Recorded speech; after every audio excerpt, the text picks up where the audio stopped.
Assalamualaikum warahmatullahi wabarakatuh. Saya Salmi Khairat, NIM 1814040048 akan mencoba menjelaskan beberapa materi struktur aljabar.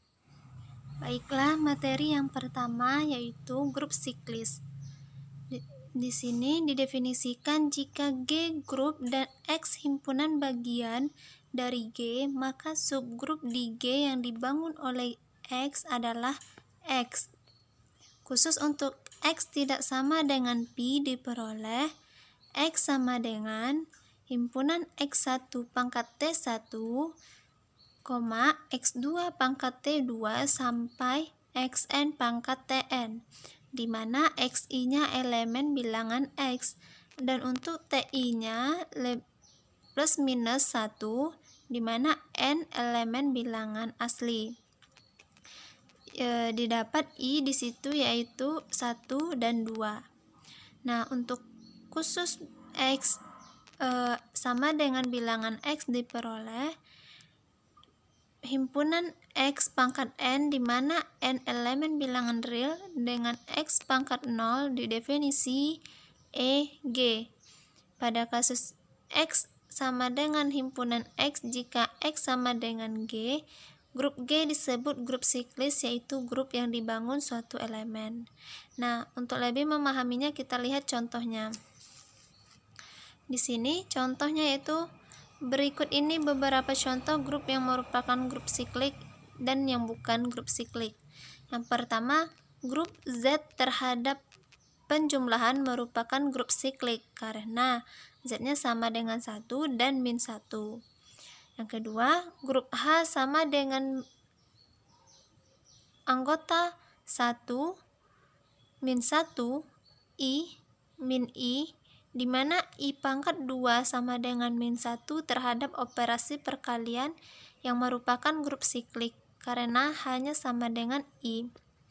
Yang ketiga, grup bilangan modulo N terhadap operasi penjumlahan, yakni N, Zn sama dengan anggota bilangan 0, 1, hingga N kurang 1 merupakan grup siklik karena Zn-nya yaitu sama dengan I. Nah, yang keempat, grup M 2 kali 2, di mana anggota bilangan R terhadap penjumlahan bukan merupakan grup siklik. Materi yang kedua yaitu generator dan sifat-sifat grup siklik. Sifat-sifat grup siklik. Yang pertama, jika dipunyai grup siklik G dengan pembangun atau generator A, maka A inverse-nya juga pembangun dari G.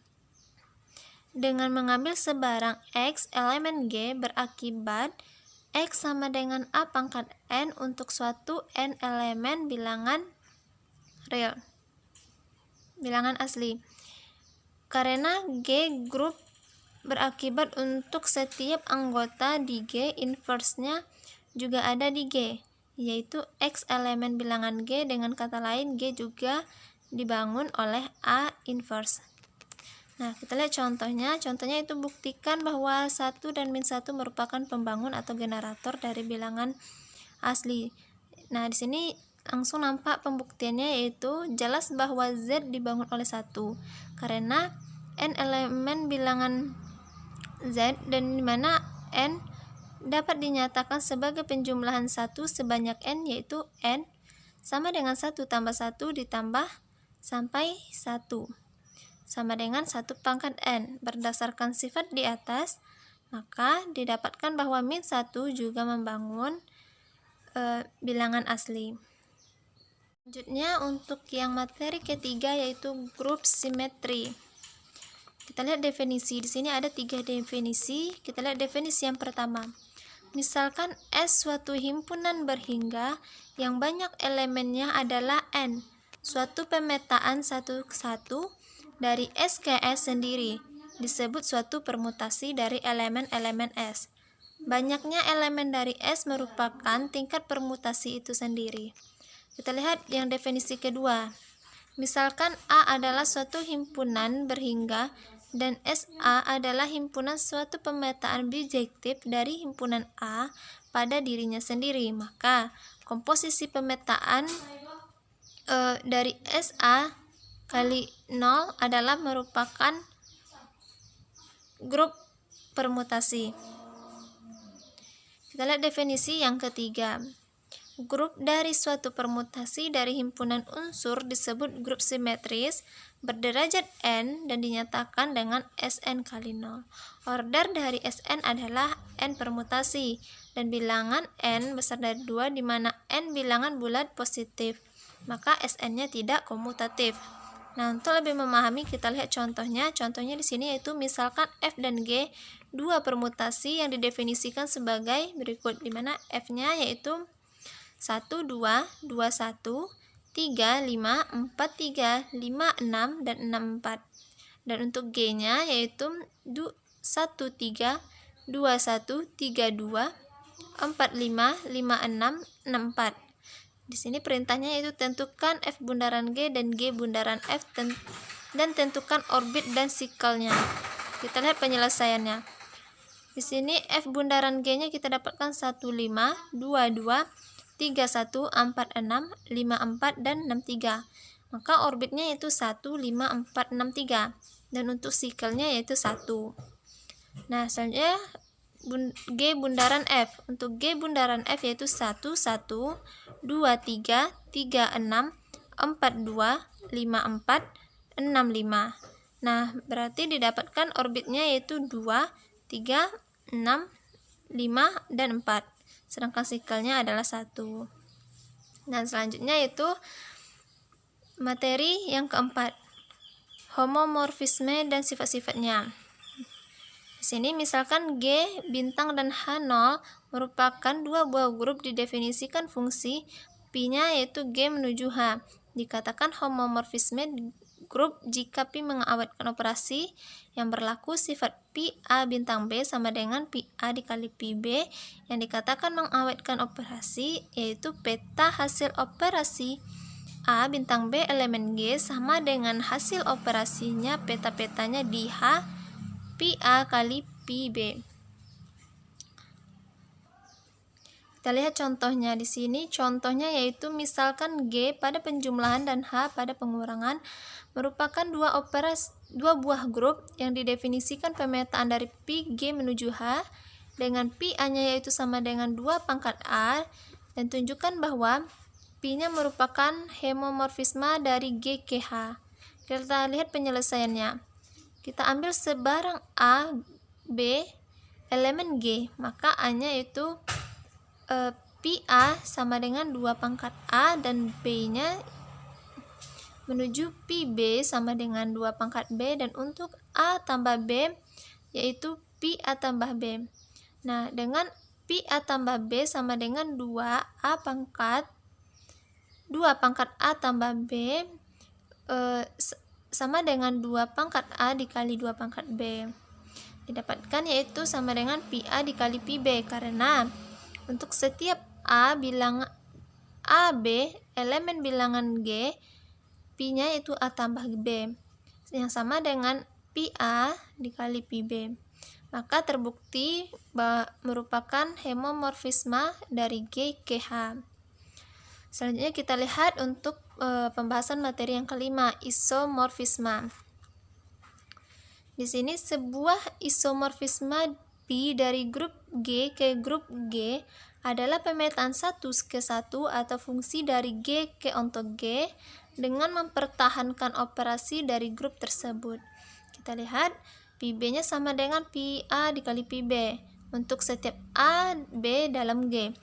Jika ada isomorfisme dari G ke G, dapat dikatakan bahwa G adalah isomorfik dan yang dituliskan sebagai berikut. Kita lihat contohnya. Itu contoh, misalkan G bilangan real terhadap penjumlahan dan G adalah bilangan real positif terhadap perkalian. Kita lihat penyelesaiannya. Pi adalah G ke G. Yang kedua untuk pembuktian untuk 1 ke 1. Misalkan 2 pangkat X dan 2 pangkat Y elemen G, di mana 2 log 2 pangkat X sama dengan X dan 2 log 2Y sama dengan Y, maka 2 pangkat X sama dengan 2 pangkat Y. Didapatkan, kita tuliskan kembali 2 log 2 pangkat X sama dengan 2 log 2 pangkat Y. Kita coret 2 log 2-nya karena sama-sama, didapatkan X sama dengan Y. Selanjutnya pembuktian keonto. Untuk semua Y adalah bilangan real positif dan X adalah bilangan real. Didapatkan tadi kan Y sama dengan X. Untuk Px-nya sama dengan Y, berarti Px-nya 2 pangkat X sama dengan Y. Maka didapatkan X-nya yaitu 2 log Y. Yang selanjutnya yang terakhir yaitu pembuktian OP atau operasi mempertahankan, di mana Pi-nya X tambah Y sama dengan 2 pangkat X tambah Y sama dengan 2 pangkat X dikali 2 pangkat Y. Didapatkan Px kali Py. Jadi untuk setiap X dan Y-nya dalam G adalah OP dalam operasi mempertahankan, maka G ke G-nya adalah isomorfisme. Selanjutnya materi ke-6 yaitu teorema Cayley. Teorema Cayley ini setiap grup isomorfis ke grup permutasi. Teorema Cayley menempatkan semua grup pada konsep yang sama, yaitu sebagai himpunan fungsi-fungsi bijektif. Kita lihat pembuktian. Baik, kita lihat pembuktian teorema Cayley tadi yang menunjukkan sebarang grup G dapat dikonstruksikan grup permutasi dari G yang kemudian menunjukkan G-nya isomorfis ke grup permutasi tersebut. Diberikan G grup untuk sebarang G elemen G didefinisikan fungsi beta G yaitu G menuju G, sebagaimana beta G-nya itu sama dengan G pangkat X untuk semua X-nya elemen bilangan G. Jadi kita anggap perkalian kiri elemen-elemen dari G ke G sebagai fungsi. Jelas beta G-nya mempunyai inverse yaitu beta G inverse untuk semua Y elemen G. Maka terbukti bahwa beta G-nya surjektif. Yang selanjutnya kita cari beta X-nya sama dengan beta Y-nya, maka Gx sama dengan Gy. Jika dan hanya jika X-nya sama dengan Y, maka juga terbukti beta G-nya injektif. Dari penjelasan di atas telah dibuktikan bahwa beta Y-nya merupakan permutasi. Selanjutnya materi yang ke-7 yaitu relasi ekuivalen. Kita lihat pertama definisinya. Apa sih relasi ekuivalen ini? Suatu relasi pada himpunan A dikatakan sebagai relasi ekuivalen jika relasi tersebut bersifat refleksif, simetris, dan transitif. Dua anggota A yang berrelasi oleh suatu relasi ekuivalen dikatakan ekuivalen. Kita lihat sifat-sifat relasi ekuivalen. Yang pertama, karena R refleksif setiap elemen terhadap dirinya sendiri. Yang kedua, R-nya simetris, A ekuivalen dengan B setiap kali B ekuivalen dengan A. Yang ketiga, karena R-nya transitif, jika A dan B ekuivalen, serta B dan C-nya ekuivalen, maka A dan C juga ekuivalen. Selanjutnya kita lihat contohnya untuk lebih memahami. Diketahui A-nya yaitu himpunan dengan anggota 1, 2, 3. Pada A-nya didefinisikan relasi R1 yaitu 11, 12, 21, 22, dan 33. Kita lihat, relasi R1 bersifat refleksif yaitu 11, 22, dan 33. Selanjutnya, relasi R1-nya yang bersifat simetris yaitu 12 dan 21. Selanjutnya, relasi R1-nya bersifat transitif yaitu 12, 21, dan kembali kepada 11. Maka A-nya adalah relasi ekuivalen. Selanjutnya untuk materi yang ke-8 yaitu teorema Lagrange. Jika G sebarang grup berhingga dan S grup bagian G, maka order S-nya membagi order G, di mana himpunan AS-nya dan BS dinamakan koset kiri dan S dinamakan koset kiri karena anggota A dan B berada di kiri. Dengan definisi yaitu AS sama dengan anggota himpunan AS di mana S-nya dalam S. Karena S sama dengan ES, maka S-nya merupakan koset kiri juga. Jika AS-nya tidak sama dengan S, maka AS tidak mengandung identitas E. Selain itu juga ada koset kanan. Koset kanannya yaitu SA di mana himpunan anggota bilangan SA di mana S dalam S. Yang dalam notasi penjumlahnya koset kiri ditulis sebagai A tambah S sama dengan anggota A tambah S di mana S dalam S. Nah, kita lihat untuk contohnya. Contohnya di sini itu diketahui G sama dengan Z25 bintang dan S sama dengan 16. Akan memperhatikan penyekatan grup G ke dalam koset-koset kiri dari S. Kita lihat S-nya itu terdapat anggota himpunannya itu 16, 6, 21, 11, 1. Nah, untuk 2S-nya itu 7, 12, 17, 22, dan 2. Untuk 3S-nya yaitu 23, 18, 8, 3. Untuk 4S-nya berarti 14, 24, 9, 19, dan 4. Nah, berarti dari koset-koset kiri dari S yang membagi 20 anggota dalam Z25 bintang yaitu ke dalam 4 himpunan bagian yang saling asing dan masing-masingnya mengandung 5 anggota. Selanjutnya materi yang ke-9, indeks subgrup, yaitu subgrup normalnya.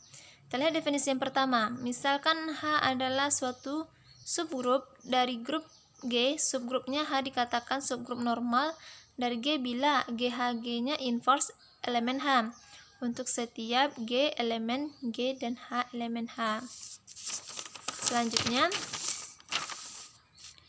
yang definisi keduanya, misalkan H adalah suatu subgrup normal dari grup G, maka setiap koset kiri dari H dalam G juga merupakan koset kanannya. Itu AH-nya sama dengan HA-nya. Dari definisi dijelas bahwa untuk menentukan suatu subgrup H yaitu subgrup normal dari grup G, maka harus dibuktikan bahwa koset-koset kiri dari H dalam G-nya sama dengan koset-koset kanan dari H dalam G, yaitu AH-nya sama dengan HA. Selanjutnya, grup faktor. Grup faktor ini yaitu jika H adalah merupakan subgrup normal dari grup G bintang dan G per N adalah himpunan semua koset-koset kiri atau koset-koset kanannya dari N dalam grup G yang didefinisikan GH bintang NH yang sama dengan G bintang N tutup kurung H. Yang didefinisikan bila H adalah subgrup normal dari grup G bintang, himpunan dari koset-koset G per H sama dengan H-nya bintang G di mana G elemen G membentuk grup H per G bintang yang didefinisikan oleh H G1 bintang. Lanjut, yaitu berarti didefinisikan oleh H G1 bintang H G2 yang disebut subgrup faktor G oleh H. Kita lihat order dari grup faktor yaitu G per H bintang adalah banyaknya koset-koset dari H dalam G, sehingga ln G dalam mutlak H G per H sama dengan ln dalam mutlak G berbanding H yang sama dengan mutlak G per H. Kita lihat materi selanjutnya yaitu kernel dari suatu homomorfisme.